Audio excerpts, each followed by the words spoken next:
The Gentle Art of Tramping, Chapter 21. Foreigners. You're not taking up with a dirty foreigner? He's quite a decent fellow, though he is a foreigner. Why do you say dirty foreigner? All foreigners are dirty foreigners.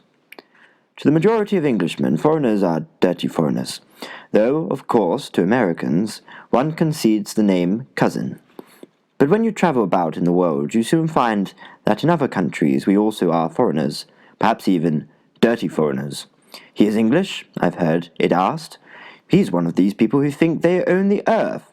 And all too often in Europe one hears of vulgar Americans. Despite the grand international ideas of this and of preceding ages, it is just as difficult for foreigners to get on together and esteem one another and understand one another. This becomes very clear upon reading modern works of travel, and perhaps clearer still upon listening to the personal adventures of people who have been travelling unconventionally in foreign lands.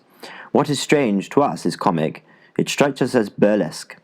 If it irks us, we think it distasteful, even wrong. We take the foreigner to task for not behaving like a perfect gentleman, etc. The language difficulty is enormous. Even if we learn to speak a foreign tongue, we are liable to make mistakes, and to have a queer accent. We are at least as bad as those foreigners who come to us and say, English as she is spoke. Mistakes in language are almost always malapropos. Beaucoup is much in France, but ill pronounced it means little, in Italian poco. The word for Thursday in Serbian is slang for sixpence in Russian. An American lady wishing to ingratiate herself with some Germans said she felt as if in paradise, but the word paradise in German means tomato. And her friends stared at her. An acquaintance of mine, not speaking French very well, was dancing on a Paris boulevard with some midinettes. Feeling rather tired, he went up to one of them and whispered in her ear, Ma chère danseuse, je suis incouchante, so that he seemed to imply a confession that he was a pig. 2 Russian Bolsheviks in London were fumbling for a door key outside a house at midnight. A policeman came up and asked them what they were doing. I have forged a key, one of them replied. The bobby, however, looked at them indulgently. Forgot, you mean, he said emphatically. But difficulties of this kind are not confined to foreign wanderings. You can experience them at home. In Scotland, for example, or on the Bering border, or even in Yorkshire. I was tramping across Yorkshire one summer, and I realized how outlandish my English sounded. They speak a different language up there. I had to make everyone repeat everything twice. They frequently mistook what I said. They made me say it twice also. They reckon I did not come from these parts. I went into an inn one night and asked for a room. The landlady, an elderly dame with a huge red face, asked me if I meant a room. I said yes. She said, Ted, this gentleman wants a room. All right, he exclaimed, in a minute. Mine will be my usual drop of scotch, said an old fellow, nudging me as he went past. I sat down in the bar parlour. Presently the young man came and inquired if I'd like water in my room. Yes, I suppose so, I answered patiently. Then in a few minutes the young man Ted came in, mixing, as it seemed to me, a cocktail, or might pass for a cocktail in Yorkshire. He stood in front of me, wineglass in hand, and poured a clear liquid onto a brown one, cautiously and professionally. Tell me when to stop, he said. That's not for me, I queried, and I wondered if it was perhaps a custom to bring guests an unsolicited cocktail as a ritual of welcome. Yorkshire has its festive ways. But the boy stopped stirring and pouring and looked at me. It must have been somebody else, he remarked, and turned to the red-faced landlady. She faced me. Yes, she said hoarsely, you ordered the room. Then the truth dawned on me. I asked for a room, said I. Well, here it is, said the young man. Not a rum, but a room. Room, I explained. Yes, room, said the landlady. A room for the night, a lodging, I explained. Oh, a bed, said she, with a chagrined face. We have no beds. No beds. And I could see her thinking the matter over in her mind, the difference between room and rum. She watched to see if I would drink what had been put before me. But rum is not my drink, especially after a day's tramp. I shouldered my knapsack and pushed out of the inn, under the disdainful gaze of the red-faced landlady, and the stare of the man who was sipping his drop of scotch. They say the better educated people of Edinburgh speak the best English in Great Britain. but I certainly can use my own tongue fairly well. But judge my amazement when I first went to America and was told I did not speak English. I was tramping to Chicago, and men on the road would say to me, "Say, haven't you been over here long? You speak the language broken." Prejudices are bred over the difference of saying the word well with the lips and well with the throat. Even a national language can be aggravating. Haw, haw, there's a merry laugh for you, says the American in So This Is London. Haw, haw, the marmalade hounds. Incidentally, that sentence from a clever play points to the other great cause of irritating difference in ways. The Americans do not take marmalade for breakfast. We do. It is almost a source of international misunderstanding. The English have such bad table manners, I used to hear said in Moscow. And yet you should see Ivanovitch with his soup. We are too greedy at table. We accept second and third helpings, only intended to be offered, not intended to be taken. We do not know how to make a glass of tea and a saucer of jam last 50 minutes. We eye the samovar when we want more tea. We do not kiss our hostess's hand after the repast. Americans eat with their hats on, but with their coats off.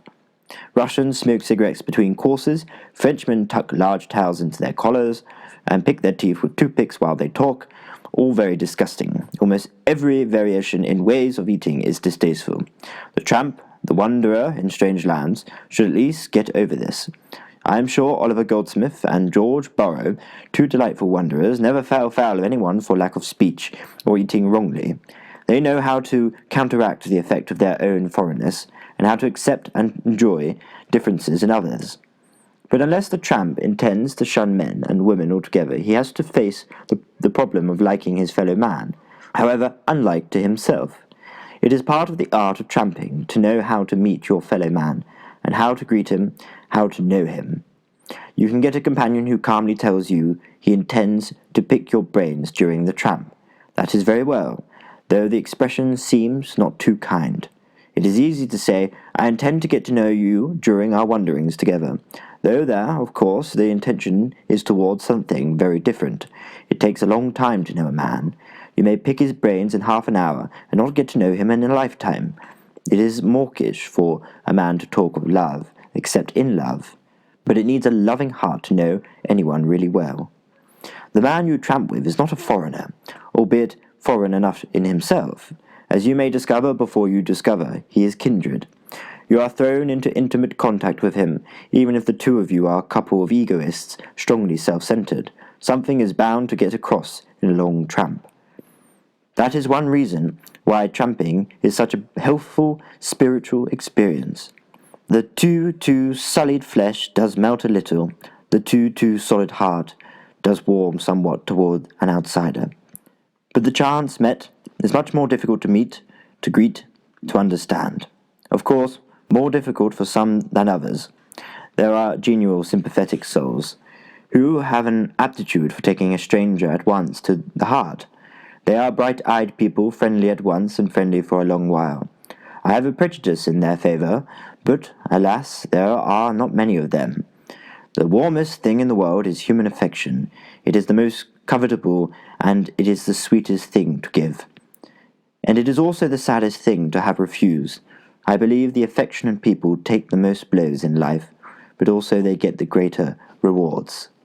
Still there is shyness, timidity, standoffishness, which commonly masks the souls of very friendly people. It is difficult to rid oneself of these defective qualities. Much travel frequently does it, and much tramping will do it also. Tramping simplifies out many of our foibles. It makes the artificial people more natural.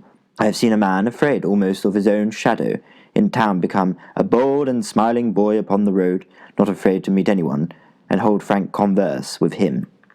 Chance meetings may greatly enrich human experience, especially in a foreign country, where one has so much to learn of the ways of one's fellow man. I have found by personal experience that one of the quickest ways in which to learn the life of a people is by tramping among them. The commonest way of attempting to make a study of a new nation is to arrive at the capital city with a wallet full of introductions to notable people. You stay at the best hotel, call at the embassy, make friends with one of the secretaries, dine with him, and learn his prejudices, Go on the morrow to a friend of his who will tell you all you need to know. Then you may use your introductions, checking off what the native nobilities say about their country by what you have already heard. The visitor of this type does get impressions. That is undoubted. He feels that he's getting to know the new country very pleasantly, and yet when his visit is over, he returns home, if he is frank with himself, he must confess that he has very little real knowledge of the people. He is obliged to say, "Well, I was only there for 6 weeks. I cannot pretend that I know much about it." But 60 weeks of that sort of thing will make little difference. On the other hand, 6 weeks tramping gives you unforgettable impressions of reality. You have the great advantage of facing society from the outside of its classes. You are at the bottom of the social system, and have the freedom from pride which such a position implies. 'Tis pride that pulls the country down, then take thy old cook about thee. You do not need to put on airs, put on side, ape pompous acquaintances, simper, trim, bowlerize, change clothes according to the time of day, polish fingernails and balance cake, give the expected smile after a futile remark, avoid contradiction, or read up the secrets of bon ton at night. As you come along the road at any time of day, everything about you says, "Here I am, the tramp. Take me as I am, or not at all." The church covers the friar so that he is immune from pride and taunt, fashion and convention. He cannot be reproached, for his garments are a token that he is bearing the reproach of Christ. And nature covers the tramp in a similar way. He has the chance to feel and be at home in any place in the world, under any circumstances, and with any people. You are never ill-dressed in the king's uniform. You are never ill-dressed in the tramp's. Such stability is great gain, and frees the mind from care and fear of appearances. You can with a gay heart plunge into converse with the heir to the kingdom if he comes your way, and he will almost infallibly say after his long revealing talk with you, "Ah, I wish I were you. You cause kings to envy you, but even peasants who can be prouder and stiffer than kings will feel at home with you. You must also be at home with them. You learn their accent, their special peasant version of life, their stories, their songs. Quite by accident you seem to get inside the real life of a nation, and you belong to it for the time. It is always worthwhile talking to a clever man, says a character in Dostoevsky. It is always worthwhile talking to a stranger.